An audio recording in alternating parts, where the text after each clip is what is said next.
Strong communities begin with partnership and opportunity. Today, we are exploring how investing in young people creates brighter futures for families and our neighborhoods and communities. Welcome to our Key to Home series. Today, we are going to explore a youth program that we are new to and have partnered with, and it is called the Aspire Youth and Family Kids at Work program. I am Donald Hicks with the Statesville Housing Authority, the current CFO and interim ED. Today, I have a guest with me, and that is? Kelly Lopez Hernandez with Aspire Youth and Family. I am the district leader over Iredell County. Okay, thank you. As we were kind of looking at this, it kind of goes back to which is first, the chicken or the egg. So I'm going to kind of do it, just kind of throw a scatter shot out there. Okay. Tell us a little bit about yourself personally, and how you became involved with Aspire, and then also talk about the Aspire program, the numerous counties that you're actually involved with, and then how you began with Iredell County. So. Okay, so I grew up in Iredell County. I am from a little community outside of Harmony called Turkey Foot. I grew up on a dairy farm out there. My dad's been here since 1984. So, North Iredell graduate and everything. And I have a history in paralegal. I have paralegal, criminal justice, a bachelor's in criminal justice. So I worked for 4 years over at CHA, Children's Hope Alliance, when they were at Barium Springs. Okay. And that just kind of gave me a purpose, because being able to see the results of connecting with younger people and giving them the motivation that you realize when you get older that a lot of them don't have. I was raised, way different, with a lot of attention and just care that a lot of the kids that don't have, and it's those little things. So a friend of mine that worked at CHA, she started working at Aspire and ended up talking to Kim, and she was like, she's really good, let's bring her on. So I started as a vocational coach, and I was handling community service and restitution youth in Catawba County. Mm-hmm. I would take them out every couple of times a week to do volunteer hours, to work off their restitution and everything. And then eventually I moved into the Kids at Work program in Alexander County, working with the chefs and teaching the kids more on an interpersonal level. And from there, I just moved up to district leader.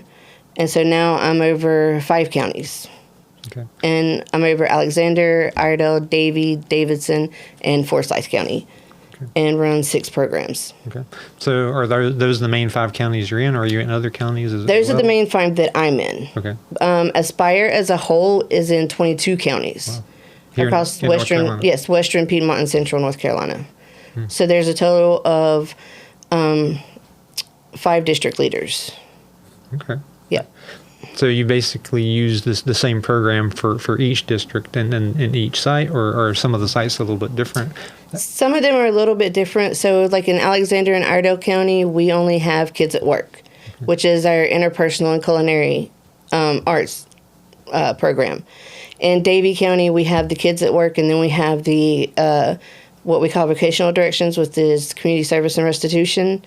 In Forsyth, we have Forward Focus, which is more towards a vocational teaching and helping youth to get their GEDs, their high school diplomas, helping them with tutoring and job placement, and the Kids at Work program. Now, in Davidson County, we had the restitution and community service, and we had Kids at Work. This July, we went in with what's called JCPC, the Juvenile Crime Prevention Council, and offered a 3rd program in Davidson County, which is the Forward Focus, like we have in Forsyth County. So now we have 3 programs in Davidson. Okay. Yeah. Very, very good. So the main thing, I guess, that we're working with and in partnership is the Kids at Work program. Yeah. So can you talk just a little bit of how the youth can be directed or at least recommended to you, or can they just apply themselves, or do they have to be? So we do have like a website, aspireyouithandfamily.com, where it'll go in there under the contact where you can refer youth. We can take community referrals. So that could be parents, guardians, aunties, uncles, anything like that. And we take school referrals, so like your guidance counselors, teachers, SRO officers, the school resource officers, mental health professionals, like the therapy, CHA, and of course juvenile justice. They can refer to. We take 12 to 17-year-olds. Okay. So our main focus is at-risk youth, but at-risk can mean a lot of different things. Sure. So. Okay. So take us through, I guess, a normal program. I'm assuming there's a beginning and end, or is it just continual? Say, could a person 12 years old come in and would they be in a program all the way through age 17, or is there a graduation? There is a graduation. So the core program itself is a 20-week program, and we meet once a week. Currently in Iredell County, we meet on Wednesdays. We meet after school. We do provide transportation if parents cannot pick up the kids or drop them off. We have our chef and our interpersonal coach. They provide transportation with our vans. They go and pick up the kids and take them to the location and take them home. So classes are between 5 and 8. Gives them kids time to get home from the bus and everything like that. The first 45 minutes of class, they'll go in and they'll do like an interpersonal lesson with the coach. That could either be sometimes worksheets, or a lot of times we try to do activities, because the goal is to reach the kids, not bore them, especially during the school time. They're sitting 8 hours being taught to. And so we try to make any of our activities fun. They're up, they're moving around, they're thinking. And then at the last part of the class, they'll go into the kitchen with our professional chef, and they're going to learn knife skills, basic kitchen skills, safety skills. They work together as a group, as a team, and make the meal that they're making that night. And everybody is pitching in and cleaning as they're going. And once they're done, we all go back into where we do the interpersonal lessons, sit down as a family, and we're eating the meal. They're talking about what could have been done different, how did they like it, or just regular conversation. And then make sure that the kitchen is cleaned up and everybody throws everything away. Everybody's given jobs if they don't volunteer, because some kids don't like to clean. And then we take them home, or the parents come and pick them up. And so basically they can finish out those 20 weeks if they are 15 years old to 17. At the 16-week mark, they can take their Serve Safe. And that is the certificate. It's the Serve Safe safety food certification. Like in all the restaurants, someone has to be Serve Safe certified, and it has to be put on the wall. So our kids are given the opportunity to do that. And once they pass it, that certification is good for 3 years, which instantly makes them more marketable to getting a job. And if they successfully complete the course, then they can come back as a grad assist. Okay. Yeah. So in total, they can go up to 30 weeks. Okay. So is the grad assist, is that a internship type program or a paid? It's not paid. It just gives the youth more time to work one-on-one with the professional chef, and it gives them more of that sense of responsibility. And a lot of our kids, they like having something to do. And then they realize, oh, well, I can, encourage other people to do this and like this. Because especially the ones that go in hating the fact that they're there and then come out begging to stay. Okay. So for Iredell County, how many chefs do you actually have in the program for teaching? We have one chef. Okay. Yeah. So each program just has a specific... Yeah, we have a specific chef, and our chef that's in Iredell is in 2 of my other counties. Okay. We try to keep our class sizes between 12 to 14 kids, because it's very rare that everybody is going to be there on the same exact day. Life happens. Kids get sick. But we try to keep it between 12 to 14 so that both of our chef and our coach are in ratio. But we do have what we call our revolving admittance. So, like, if we have room in the class, say that we're at like week 3, we can still take referrals, and we'll start them as soon as we do our intake process with the parent, and then they start. Okay. So even if, I mean, they would have missed the first two, or Yep. an individual, say, misses, day 10 or 12, that's not a makeup requirement necessarily. No. They don't have to complete every week. Right. They just catch up. Okay. We just catch them right up because we'll have one kid start and this is their first week, and then we have another kid who this is their 10th week. Just like that, but it's just rotating. We catch them up on what we've been talking about, and then a lot of times our interpersonal coach will go back and just kind of keycap on what we discussed with the previous weeks, so that if we're doing any type of lesson, that kid's not left behind. Right. Okay. I know we briefly talked about, I guess you also offer some form of catering. And now is that in all the counties and is in our Yes. county as well? So throughout our counties, we do offer catering opportunities, which is really good for the kids. They get to learn the skills of, what it's like fast-paced working, like what you would do in a restaurant. And it builds the team or the team building, and then, customer service. They're catering, handing the food out and everything. So we do offer caterings. We have one of the district leaders, Chef Deidre, she handles the menus and everything like that. And then our chef, Brad, that is here in Iredell County, would execute the caterings and everything. So we have done, weddings, events, all types of things. Okay. And the kids not only participate in cooking and fixing, they also get to participate in the caterings. event. Yeah. Yep. Yeah. With chef uniforms or Yeah, they'll have their chef coats. Some of the kids, like the girls or some of them that have longer hair, they have like a little chef hat that they get to wear.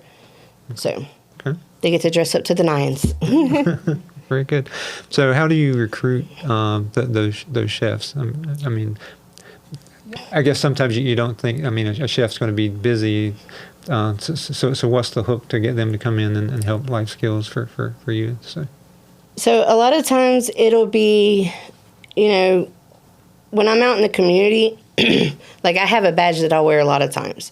And they'll be like, oh, I see that. Where do you work for? And now it's just like breathing. I'll just give the spiel of where I'm at and everything. And a lot of times we've gotten chefs because they've heard about us from a friend of a friend. And then they'll contact and they'll be interested. We do put postings on Indeed.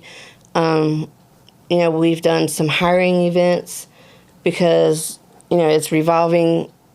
People move to other states and everything. So we have coaches that have moved. So we do post it like on Facebook. We're trying to get more into social media and everything now as well. Okay. So if you would go to the website, do you have, I guess, pictures of events that you've put on and the kids involved? So. Yep. And we are, I do know that as of this moment, our website's being under construction. So we do have a Facebook page as well, which all of the district leaders, we all have access to. So it'll have pictures on the events. We participated in the Juneteenth event last month. Okay. We were out there selling street corn, and we had like gift baskets and stuff like that we set up. So it'll have all of those pictures, and any of the events and caterings that we do, we try to put it on there. Okay. You talked about some of the youth, once they graduate, that they're anxious to kind of come back and get and stay involved with the program. Do you have maybe just one or two examples of youth that you can remember through, whether it be in Iredell County or any of the programs that they went on to be very successful in? Yeah, well, in Iredell, there's one that we've worked with recently that stands out a whole lot. So he was referred to the program with a sibling. And it wasn't required or anything. They were juvenile justice referred, and the counselor was like, hey, I'm putting your brother here. Do you want to go? And at first he was like, nah, the way that the kids talk and stuff, nah, I ain't about that. That's girly. And he was just really resistant to it. But the counselor's like, okay, you want to just try it once or twice? He's like, you're going to keep on me about it, and okay.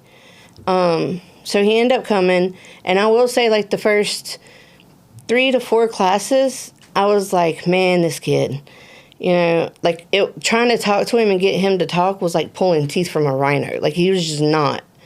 And he would just look at you dead eyes. And I'm like, what is going on? Like, you're making me nervous. And I was joking with him and everything. Eventually, what had happened was the counselor contacted me and let me know that they had hit some, hard times. So I was like, and he's like, is there anything that y'all can do? I was like, definitely. So I called up my chef and I was like, look, we don't have class tonight. Meet me at the office. We got 3 boxes together. And that was like, foods, meats, toiletries, hygiene stuff, everything like that, and took it to the house. Dropped it off. They came out and said, thank you. I did tell the kids, I was like, use your muscles and come get these because I'm old. That's what I told them. And so they came and got them. The next week, I noticed that he was like very antsy and just kind of like looking at us, like waiting to see if we were going to say something. Right. We didn't say nothing, just acted like it never even happened. After that class, he slowly started to like come around, and then it started off that we were doing an activity, and before he wouldn't get up and go, actually get up and participate. He'd just sit in the chair. He got up and was like the first one to stand up and walk over to where I was, and I was like, okay. So I side-eyed him a little bit, and he's like, "What, Miss Kelly?" I was like, "It's a little suspicious." I was like, you really going to participate? And he was like, yeah, let's do this. And I was like, okay, cool. He ended up having so much fun. And then in the kitchen, like he was helping the chef cut and everything. And that was like the day that this kid did a complete 180. And I was like, wow. And then he was washing dishes. Get this kid to wash a dish, not happening. Like it was like I had to not threaten him, right. But like how you do with your kids, like mama voice came out. And he just started doing it. He was like, I got this, don't worry. And then he realized he's getting closer to his 16 weeks. And when he talked to him about the Serve Safe, he was like, yeah, I'll do that. He was like, but if I do that, does that mean I got to leave? And I was like, no, technically you can go to the 20. And he was like, well, somebody said something about being able to come back as a grad assist. Well, we have an application that they fill out to do that. Okay. And they have to meet those, like being able to be productive, helping out in the kitchen, motivating the new kids that come in and stuff. Peer support. Yeah, peer support and everything. So I was like, okay, once you take your Serve Safe, we'll fill this out. And if you want to do it, then, that gives you 10 more weeks. He's like, all right, I want to do that. I was like, okay. And so we were all shocked. It's a good shock. Right. And I'm like, this is worth like... some kids can stress you out. And if you got one that just does a complete turnaround like that and that you actually can get to, then it makes it all worth it. Yeah. But it was good that, he finally agreed that he would be there with his brother, who his brother actually was the one that was placed there. Right. Correct? Yeah. Yeah, he Yep. Yeah. And he's the one that wanted to stay on and do everything, and he's not gotten into more trouble. He's staying at home more because we have, like, expectations. If you're in the program and if you get in trouble before class and stuff, then, you're, especially at school, if you get suspended, you're not going to come and have fun. You're going to be grounded. And so he's been staying out of trouble, not running the streets like he was before. And... even the mom sees a lot of difference. So was he able to get that certificate, or is he still in the program too? He will be working on his test tonight, actually, because we have class tonight. Okay. So he'll be starting his test tonight. Okay. Yeah. Excellent. So you guys administer the test? Yeah. Our chef has to be, he takes like a proctor's exam, and so they have to be certified through Serve Safe to be able to be a proctor. So our chef will give him the exam tonight. Okay. And then we mail it off, and they send it back if they've passed or not. If they don't pass, they get a second try. Right. Yeah. Right. So the Serve test is mainly paperwork, or is there a combination of where the chef actually has to prepare something? So the test itself is just paperwork. Okay. It's going to ask you about the sanitation, where to keep the food, in the shelving in the fridge, how long it can stay in the fridge. It's going to be about the sanitation and the kitchen safety and all that. Like, not cross-contaminating foods or bodily fluids or anything. Right. Basically, it's like the test that they give you when you go to work at a restaurant, but this is saying that you already know all of this, and so you can bypass all of that. Okay. And then our kids, if once they have their serve safe and they're hired on, most of them have gotten between $1 to $3 more pay than just a regular teenage going in. Right. Yeah, Right. Well, I guess it gives them the one leg up. it does. As It does. opposed to somebody just Yep. coming off the street saying, "No, I've never worked in a restaurant before." Exactly, and it shows that they have experience. They get a certification with us as well. Once they actually finish, we do a graduation for them where the parents can come, the court counselors can come in and stuff, and we do like make their favorite meal. They'll get their little certificate and showing that they've completed our program. Okay. So it also helps like college resumes, their actual work resumes. Right. Yeah. So is there something in the program that we haven't talked about today that you would really like for the public to know? I know I keep mentioning like the interpersonal lessons. So the culinary part is cooking. Job skills. Right? Yeah, that's kind of understand. But interpersonal lessons is more.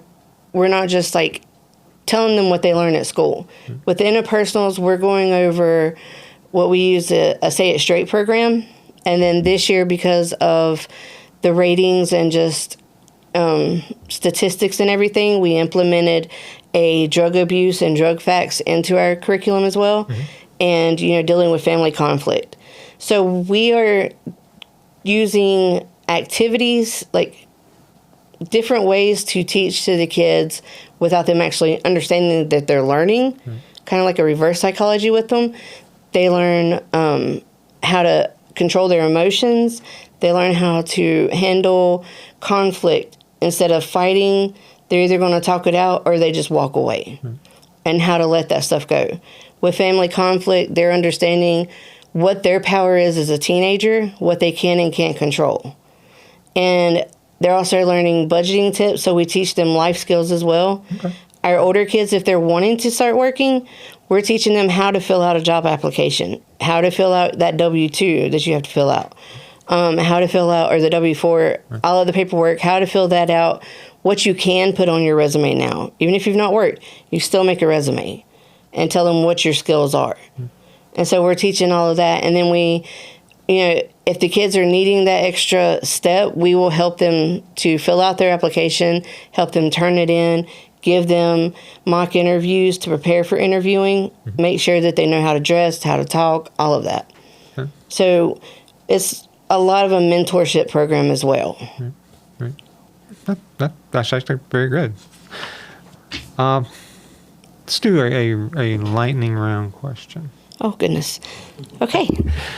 Since we talked a lot about kitchen and cooking, what is a item in the kitchen that you cannot live without to bake or anything?